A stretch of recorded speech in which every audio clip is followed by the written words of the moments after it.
Hello friends, जैसा कि आप पिछले 2-4 दिन से देख रहे हैं और सुन रहे हैं कि 28 तारीख को सेंट्रल विस्टा का उद्घाटन प्रधानमंत्री श्री नरेंद्र मोदी के द्वारा किया जाने वाला है, लेकिन लगभग 21 विपक्षी पार्टियां इसका विरोध कर रही हैं।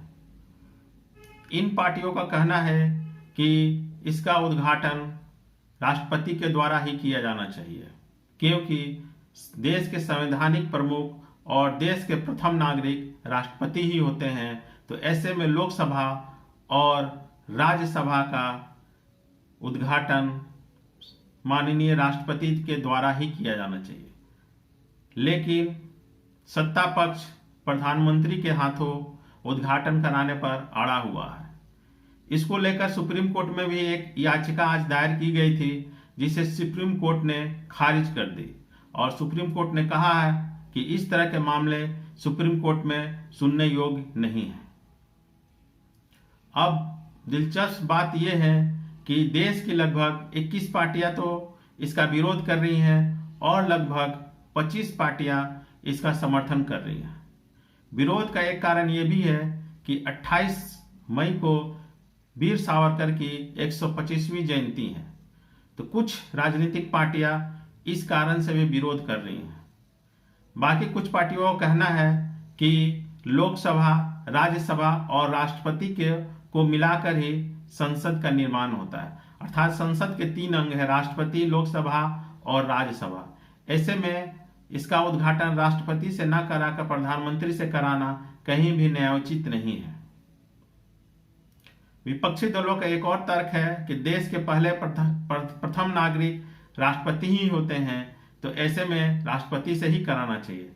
आज एक और दिलचस्प खबर आई कि निमंत्रण पत्र पर राष्ट्रपति और उपराष्ट्रपति दोनों का ही नाम नहीं है और ना ही उन्हें निमंत्रण दिया गया है। तो ऐसे में विपक्षी पार्टियां इस बात का ही विरोध कर रही हैं कि कम से कम अगर उद्घाटन राष्ट्रपति से नहीं करवाना था तो कम से कम उन्हें निमंत्रण तो देना चाहिए था।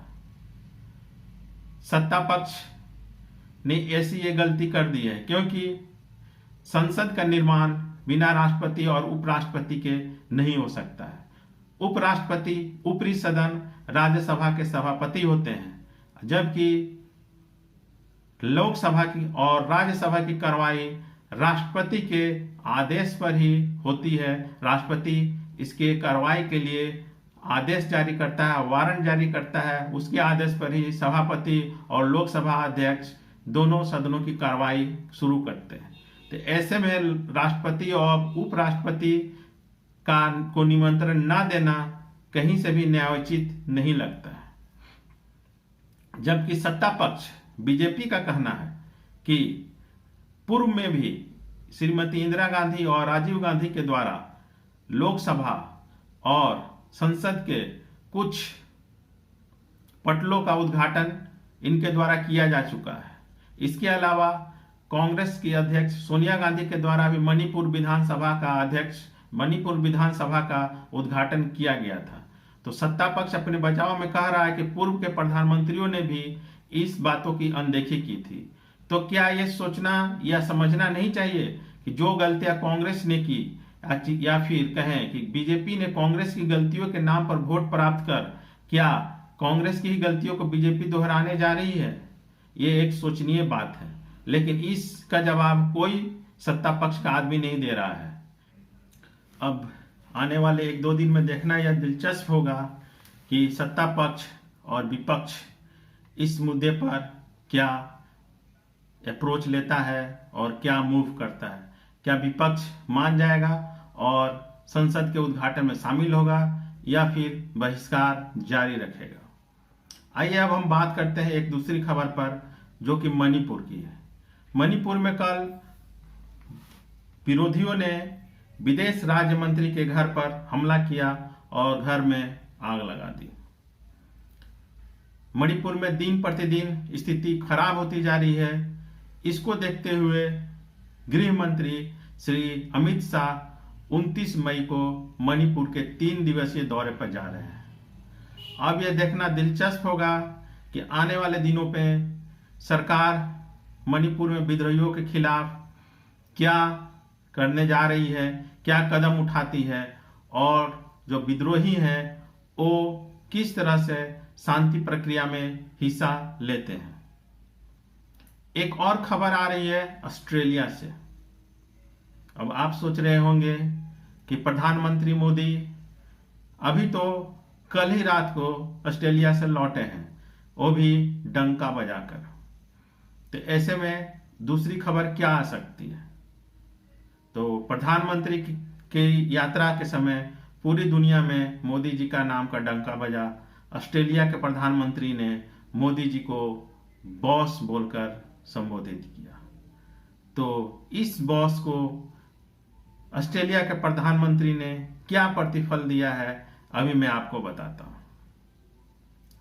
ऑस्ट्रेलिया ने भारत के 5 राज्यों के छात्रों के वीजा पर प्रतिबंध लगा दिया है। अब आप सोच रहे होंगे कि क्यों प्रतिबंध लगा दिया है, और वो भी सिर्फ 5 राज्यों के। मोदी जी का डंका तो भाई बज रहा है ऑस्ट्रेलिया में और पूरी दुनिया में, तो मोदी जी के वहां से आते ही क्यों इन छात्रों पर प्रतिबंध लगाया गया है, आपको ये खबर कोई मीडिया नहीं बताएगा। इलेक्ट्रॉनिक मीडिया तो बिल्कुल ही नहीं दिखाएगा। ऑस्ट्रेलिया ने भारत के 5 राज्य, जिनमें उत्तर प्रदेश, पंजाब, हरियाणा, जम्मू कश्मीर शामिल है और उत्तराखंड, इसमें से 4 बीजेपी शासित राज्य हैं और 1 आम आदमी पार्टी शासित। इन 5 राज्यों के छात्रों पर ऑस्ट्रेलिया में पढ़ाई के लिए वीजा देने से मना कर दिया है। ऑस्ट्रेलिया का कहना है कि इन 5 राज्यों के छात्र पढ़ाई के नाम पर वीजा लेकर तो आते हैं, लेकिन ऑस्ट्रेलिया में आकर यहाँ नौकरी करते हैं, रोजगार करते हैं। ऑस्ट्रेलिया में आपको पता ही होगा प्रति घंटा 1800 रुपया मेहनताना दिया जाता है। पिछले कुछ सालों का इतिहास या कहें वर्क हिस्ट्री और स्टूडेंट वीजा के हिस्ट्री के मिलान करने के बाद ऑस्ट्रेलिया ने पाया कि इन 5 राज्यों से आने वाले अधिकांश छात्र स्टूडेंट वीजा के नाम पर आकर यहाँ पर नौकरी कर रहे हैं। इसलिए ऑस्ट्रेलियन सरकार ने इन 5 राज्यों के छात्रों के वीजा पर तत्काल प्रभाव से प्रतिबंध लगा दिया है। अब चूंकि पूरी दुनिया में मोदी जी का डंका बज रहा है, तो ऐसे में जबकि मेन स्ट्रीम मीडिया इस खबर को नहीं दिखाएगी, तो देखना दिलचस्प होगा कि इन 5 राज्यों के छात्रों के हित में मोदी जी क्या कदम उठाते हैं। तो दोस्तों, ऐसे ही ताजा तरीन खबरों को जानने के लिए आप हमारे साथ बने रहें और हमारे चैनल को सब्सक्राइब करें। साथ ही बेल आइकन को ऑन कर दीजिए ताकि इसी तरह की महत्वपूर्ण सूचनाएं आपको मिलती रहें। धन्यवाद दोस्तों।